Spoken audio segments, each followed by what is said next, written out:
Where are Christian missionaries needed the most?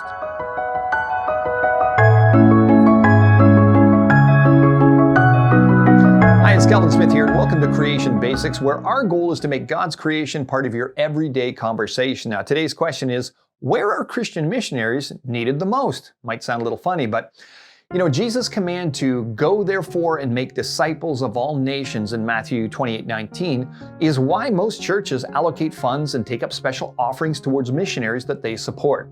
And interestingly, one of the few times I encounter, the average Christian in Canada that seems excited about sharing their faith is when I hear them discuss a recent short-term mission trip that they participated. It's like, hey Bob, how you doing? And oh great, I just got back from Nicaragua, and man, the people were so warm and they were open and receptive to the gospel. It was great. I just can't wait to go back there and share the word.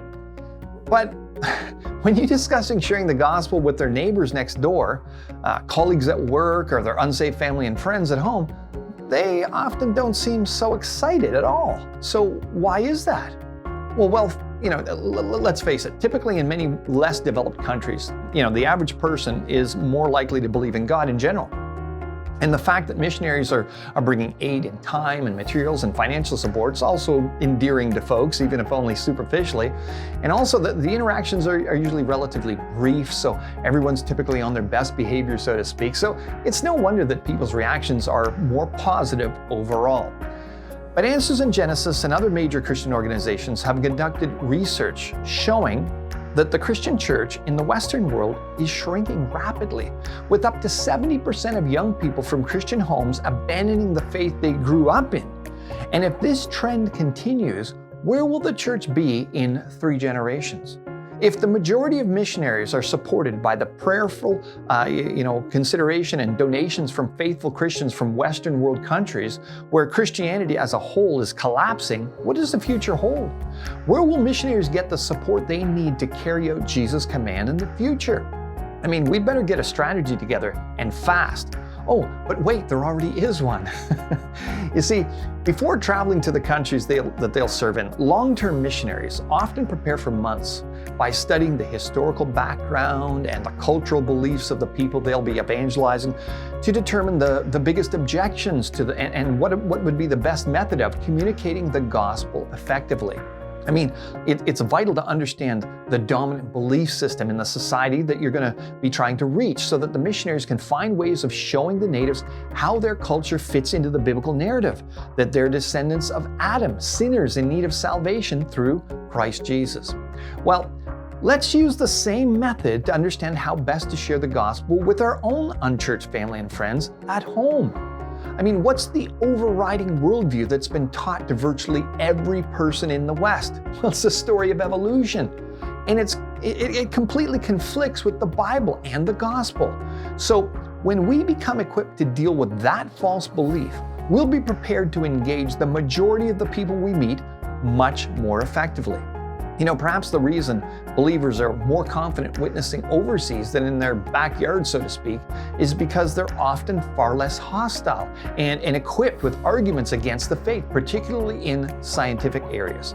The West has been steeped in humanistic, atheistic naturalism now for several generations, and many Christians still aren't equipped to deal with the onslaught of skeptical arguments attacking the accuracy of the Bible, particularly in Genesis. It's the same old questions. What about dinosaurs? Carbon dating? Cain's wife? Where did all the races come from? All of these questions may seem like old news to followers of the Answers in Genesis ministry, but are still questions that AIG staff deal with on a daily basis because so few know how to answer the questions. So those evangelizing in this culture can't assume those being reached have any understanding of the Bible, faith in God, or even belief in absolute moral or intellectual absolutes and standards. And it's quite naive to believe you could have a serious discussion regarding faith in God and the gospel and not have an evolutionary idea come up. Local missionaries need to be equipped to have answers to the questions about science and the Bible, as 1 Peter 3:15 and 2 Corinthians 10:5 say. Or they run the risk of being irrelevant, uninformed, and ineffective. So where are Christian missionaries needed the most? Well, in every Christian's own backyard, but they need to understand their culture and prepare properly to evangelize within it. Preparation breeds confidence, and confidence breeds action.